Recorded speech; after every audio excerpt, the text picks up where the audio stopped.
Another narcotics officer, Carl Payne, pled guilty to official misconduct for soliciting women he'd arrested for sex in exchange for helping them out with their court cases. And at least 2 more LMPD narcotics officers have been accused of the same thing. One of them made headlines for another controversy.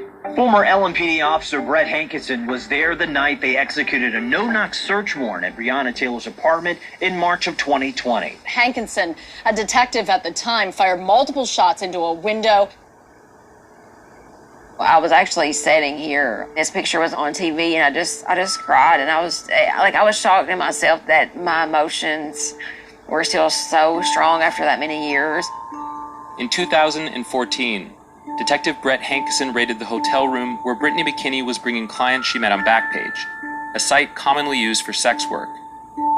Officers found drugs and threatened to arrest her. Brett took me outside on the balcony, and he was like, well, the options were you could turn in 3 people.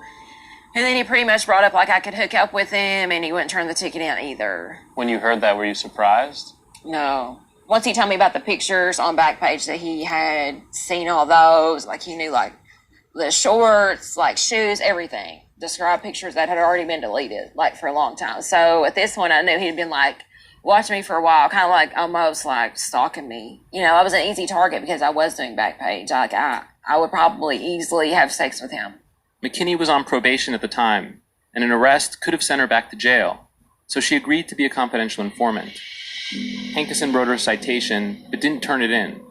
Instead, he held on to it, in case she failed to hold up her end of the deal. I mean, in a way, I almost feel like I had to be like nice to him or flirt with him in a way, because I felt like if I completely just disregarded him right off the bat, that he would just turn my ticket in.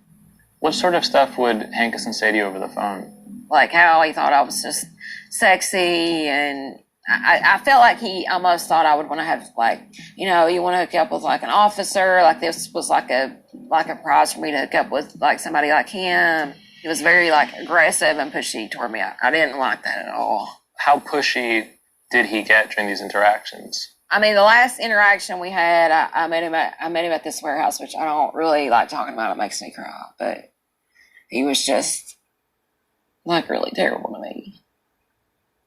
Almost a month after meeting McKinney, Hankinson filed the charges he'd been sitting on.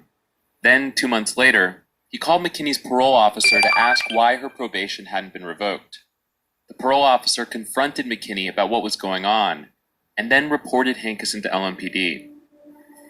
Louisville Metro Police Department Public Integrity and official statement. Ms. McKinney, are you aware this interview is being audio recorded?